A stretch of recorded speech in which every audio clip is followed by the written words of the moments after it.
Good morning.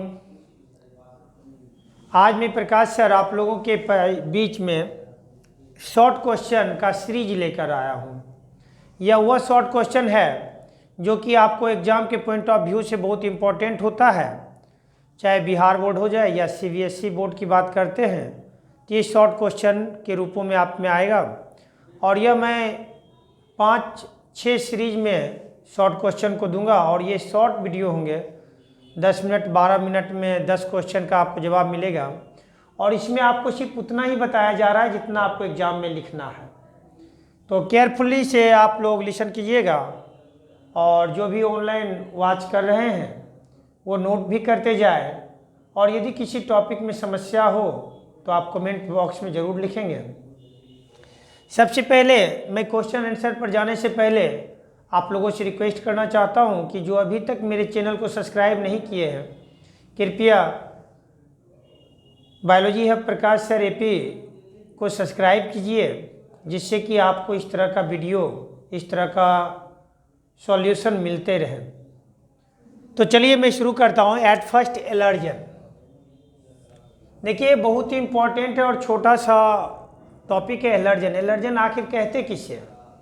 Allergen जो शब्द लिया गया है वो एलर्जी उत्पन्न करने वाले कारकों के लिए लिया गया है। आपको आंसर में क्या लिखना है कि वे कारक जो एलर्जी उत्पन्न करते हैं उसे क्या कहते हैं? एलर्जन कहते हैं। बिल्कुल शॉर्ट में आपको लिख देना, क्या लिखना है? वे कारक जो एलर्जी उत्पन्न करते हैं उसे क्या कहते हैं? एलर्जन कहते हैं। जैसे देखिए कि किसी को धूल से एलर्जी होता है, किसी को साउंड से एलर्जी होता है, किसी को पराग से एलर्जी होता है। तो ये जो साउंड हो गया या धूल कण हो गए या पराग कण हो गए, ये सब क्या है? एलर्जन है। देखिए पराग कण के कारण, जो पराग कण से जो एलर्जी होता है उसमें मुख्य रूप से हे फीवर क्या है? पराग कण के एलर्जी के कारण होने वाला रोग है। इसे भी ध्यान रखिएगा। तो एलर्जन में क्या लिखना है कि वह कारक जिससे एलर्जी उत्पन्न होती है, यानी बढ़ी हुई प्रतिरक्षी प्रतिक्रिया उत्पन्न होती है, उसे क्या कहते हैं? एलर्जन कहते हैं। तो एग्जाम्पल में आप पराग कण लिख सकते हैं, धूल कण लिख सकते हैं, इन सारे टॉपिक को आप लिख सकते हैं। चलिए अब मैं दूसरा टॉपिक लेता हूँ। दूसरा टॉपिक है भोपाल गैस त्रासदी। इसको अंग्रेजी में क्या बोलते हैं? भोपाल गैस ट्रेजिडी कहते हैं। तो यहाँ पर ध्यान रखिएगा कि भोपाल गैस ट्रेजिडी क्या है। नाम से देखिए स्पष्ट है कि यह जो त्रासदी है, यह जो दुर्घटना है, ये कहाँ हुआ था? भोपाल में। और भोपाल कहाँ पड़ता है? मध्य प्रदेश में पड़ता है। तो भोपाल गैस त्रासदी वास्तव में है क्या कि 1984 ईस्वी में 2-3 दिसंबर के रात में, यानी 2 दिसंबर जिस समय आप सोने के लिए जाते, जैसे आज हो गया क्या 6 दिसंबर, तो आज सोने गए और कल उठते, 6 जनवरी, आज है 6 जनवरी और कल उठिएगा तो 7, तो क्या हो, इसको क्या लिखेंगे? आज रात में जो घटना घटेगी उसे क्या बोलेंगे? 6-7 जनवरी। उसी तरह से क्या है भोपाल गैस त्रासदी क्या है कि 2-3 दिसंबर 1984 के रात में क्या था कि union carbide India limited company से क्या हुआ था? मिथाइल आइसोसाइनाइड C2H3NO का क्या हुआ? रिसाव शुरू हो गया। चूंकि इसमें गंध था नहीं और ये तेजी से क्या हुआ? भोपाल में फैला और जिसके कारण क्या हुआ? बहुत सारे आदमी की इसमें मृत्यु हो गई। इसके प्रभाव से आंखों में जलन वगैरह होता है। तो इसी को क्या कहते हैं? भोपाल गैस त्रासदी कहते हैं। तो आपको एग्जाम में लिखना कितना है? ये लिखिएगा कि 2-3 दिसंबर 1984 की रात में मध्य प्रदेश के भोपाल में स्थित union carbide India limited company में क्या हुआ? मिथाइल गैस का स्त्राव शुरू हुआ, उसका सेक्रीशन शुरू हो गया, जिससे वो क्या हुआ? भोपाल के वायुमंडल में फैला और जिसके कारण बहुत सारे व्यक्तियों की मृत्यु हो गई। तो उसे क्या कहते हैं? भोपाल गैस त्रासदी कहते हैं। इसे आप अपने टर्मिनोलॉजी में लिख लीजिएगा, ठीक। अब बात करते हैं क्वेश्चन नंबर 3। क्वेश्चन नंबर 3 क्या है आपका? हरित क्रांति। इसको ग्रीन रिवॉल्यूशन कहते हैं। इसे क्या बोलते हैं? ग्रीन रिवॉल्यूशन कहते हैं। देखिए रिवॉल्यूशन मतलब क्या होता है? तेजी से, बहुत तेजी से जो इस चीज़ का विकास होता है उसे क्या बोलते हैं? रिवॉल्यूशन बोलते हैं, क्रांति कहते हैं। तो ग्रीन क्रांति वास्तव में है क्या कि भोजन की उत्पादकता में, भोजन की उत्पादकता में आशा से अधिक बढ़ोतरी को क्या कहते हैं? हरित क्रांति कहते हैं। और भारत में जो हरित क्रांति आई थी वो गेहूं की उत्पादकता में आशा से अधिक वृद्धि के कारण भारत में क्या आई थी? हरित क्रांति आई थी। तो इस चीज को ध्यान रखिएगा। तो ये क्या कहिएगा? भोजन की उत्पादकता में आशा से अधिक बढ़ोतरी को क्या कहते हैं? हरित क्रांति कहते हैं। और भारत में हरित क्रांति गेहूं की उत्पादकता में वृद्धि से प्राप्त की गई। अब देखिए यहाँ पे कंफ्यूजन हो जाता है, एक है हरित क्रांति ऊपर में और एक और शॉर्ट क्वेश्चन पूछता है हरित गृह प्रभाव। दोनों बिल्कुल ही अलग है।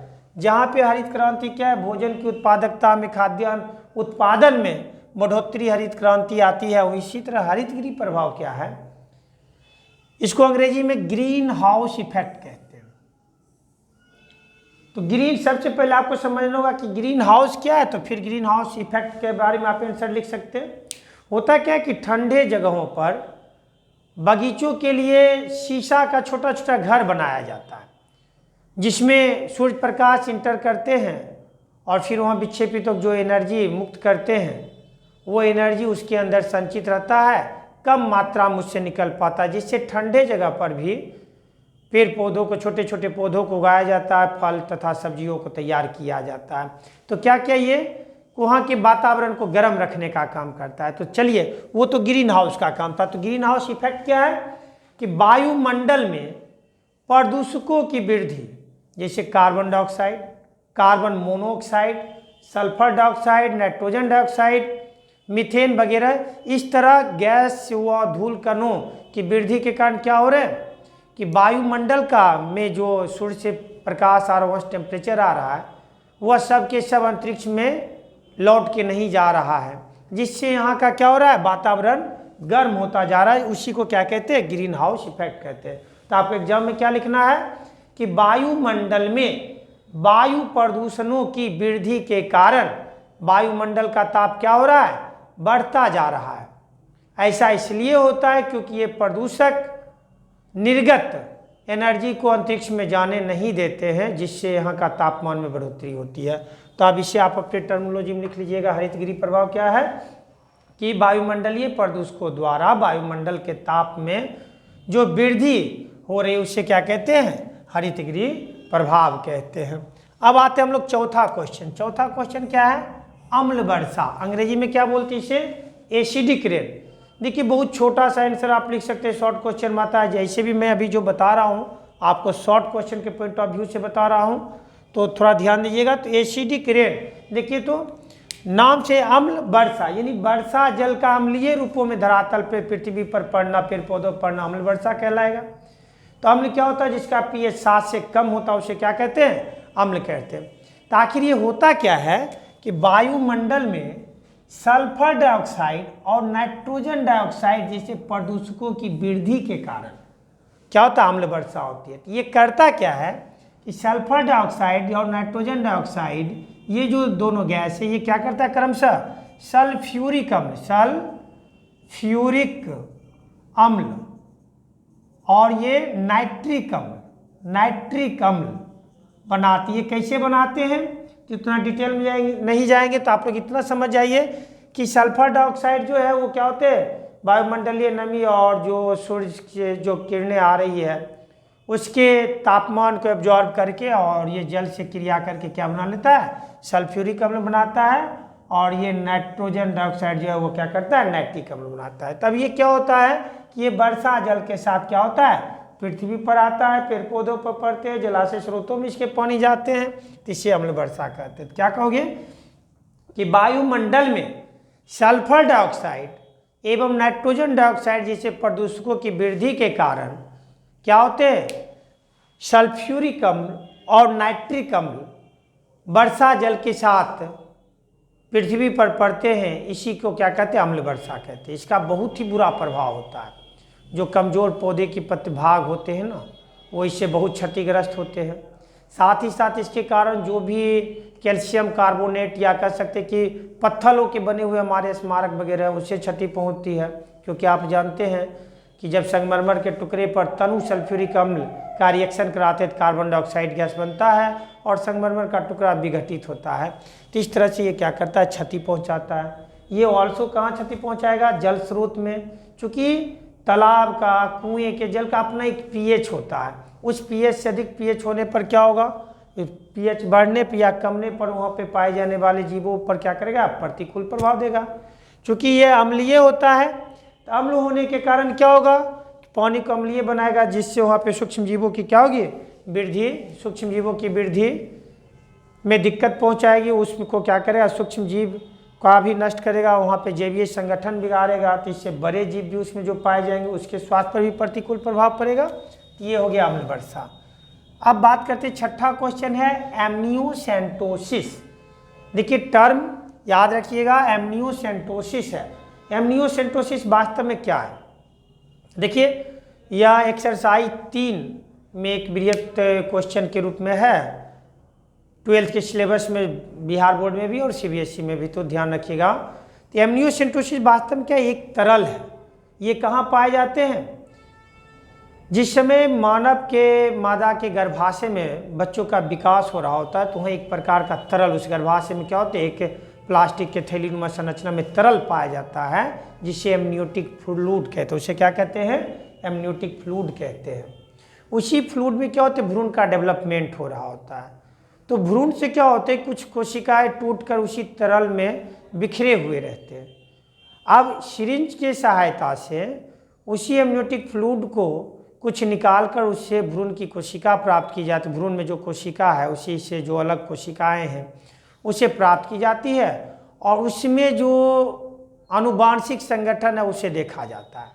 यदि दोषपूर्ण आनुवांशिक संगठन है तो भ्रूण को निरस्त किया जाता है या उसको दूर करने का प्रयास किया जाता है, तो वो एमनियोसेंटोसिस कहलाता है। तो ध्यान रखिएगा, इसको एग्जाम में क्या लिखना है कि भ्रूण का विकास जो भ्रूण पौध में जो हो रहा है, वहाँ पे जो द्रव होते हैं उसे क्या कहते हैं? एमनियोटिक फ्लूइड कहते हैं। और एमनियोटिक फ्लूइड को प्राप्त करके शिशु के आनुवांशिक लक्षणों की जो जानकारी ली जाती है उसे एमनियोसेंटोसिस कहते हैं। ध्यान रखिएगा। अब बात करते हैं 7वां, वो है एमटीपी। 7वां जो क्वेश्चन है वो क्या है? एमटीपी। देखिए एग्जाम में शॉर्ट क्वेश्चन 3 से 4 लाइन में लिखना होता है। पहला लाइन क्या हो जाएगा? एमटीपी का पूरा नाम क्या हो जाता है? Medical termination of pregnancy. क्या है? मेडिकल टर्मिनेशन ऑफ प्रेगनेंसी होता है। ठीक, तो ध्यान रखिएगा, इसका पूरा नाम क्या हो गया? मेडिकल टर्मिनेशन ऑफ प्रेगनेंसी, यानी कि ये ज्ञात गर्भों को निरस्त करने की चिकित्सीय विधि है। क्या बोल रहे हैं? एमटीपी क्या है? मेडिकल टर्मिनेशन ऑफ प्रेगनेंसी, या ज्ञात गर्भों को निरस्त करने की चिकित्सीय विधि है। मतलब कि गर्भ के बारे में जानकारी है कि गर्भ धारण हो चुका है, उसके बाद इसे निरस्त करते, तो उसे क्या बोलते हैं? हम लोग एमटीपी कहते हैं। अब अगला जो क्वेश्चन है वो है आर्ट। इस आर्ट के बारे में देखिए, आर्ट का जो पूरा नाम है, इसके अबाउट मैंने एक और वीडियो दिया है, बहुत तो वो लॉन्ग क्वेश्चन के लिए वीडियो दिया हुआ है यूट्यूब पर, आप देख सकते हैं, बट यहाँ पे शॉर्ट क्वेश्चन बता रहे हैं। आर्ट का पूरा नाम है एसिस्ट रिप्रोडक्टिव टेक्नोलॉजी। एसिस्ट मतलब सहायक, रिप्रोडक्टिव मतलब प्रजनन, टेक्नोलॉजी मतलब तकनीक। मतलब क्या है?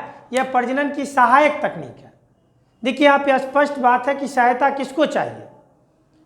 जिसे नेचुरल रूपों में संतान नहीं हो रही है, तो जैसे उस वैसे दंपति जो नेचुरल रूप में संतान प्राप्ति के अयोग्य हैं, उनके लिए क्या करते हैं?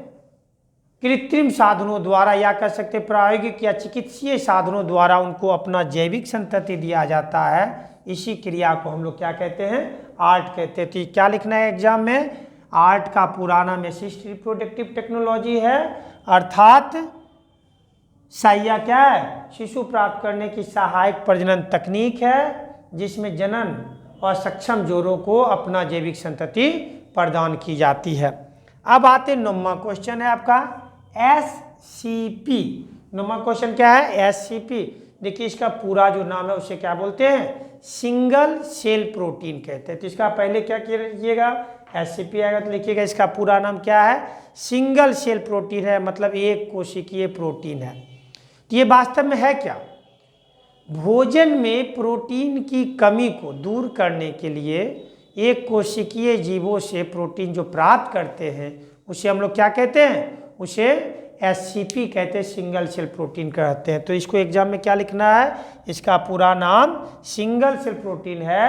भोजन में प्रोटीन की कमियों को दूर करने के लिए एक कोशिकीय जीवों से प्रोटीन की प्राप्ति ही क्या कहलाता है, SCP कहलाता है। अब आते हैं आज का लास्ट जो क्वेश्चन है, वो क्वेश्चन क्या है, कार्बनिक खेती। इसको क्या बोलते हैं अंग्रेजी में, ऑर्गेनिक फार्मिंग बोलते हैं। और फार्मिंग मतलब क्या होता है, खेती होता है, तो जान रहे तो ऑर्गेनिक मतलब कार्बनिक। तो कार्बनिक खेती क्या है, देखिए वर्तमान समय में दो प्रकार का हम लोग फार्मिंग कर रहे हैं। एक क्या है, केमिकल फार्मिंग, और दूसरा है ऑर्गेनिक फार्मिंग। केमिकल फार्मिंग का तात्पर्य है कि पौधों की वृद्धि के लिए रसायनों का प्रयोग करना, कृत्रिम रूपों से बनाए गए रसायनों का प्रयोग करना, यूरिया का, पोटास का, इन सारे चीज़ों का उपयोग करने से क्या बोलते हैं, रासायनिक खेती बोलते हैं, केमिकल फार्मिंग बोलते हैं। लेकिन जब ऑर्गेनिक फार्मिंग की बात करते थे, क्या है, कार्बनिक पदार्थों से जो उर्वरकों को तैयार किया जाता है उसके उपयोग द्वारा जो हम लोग खेती करते हैं उसे क्या बोलते हैं, कार्बनिक खेती कहते हैं। तो इसमें क्या करते हैं कि जो खेती के अपशिष्ट होते हैं उसी को सूक्ष्म जीवों द्वारा या केचुआ वगैरह द्वारा सड़ाते हैं, जिससे जो खाद प्राप्त होती है, या सले गिरले जो पेड़ पौधे की पत्तियों हो उसी को खेत में उपयोग करके हम क्या करते हैं, फसल प्राप्त करते हैं। इसे क्या कहते हैं, कार्बनिक खेती कहते हैं। तो मुझे विश्वास है कि आप लोगों ने यह 10 क्वेश्चन को ईजिली समझा होगा, और एक दो बार सुनने के बाद आप एग्जाम में से लिख सकते हैं। तो फिर हम आप लोग के बीच नए वीडियो के साथ आएंगे, तब तक के लिए धन्यवाद।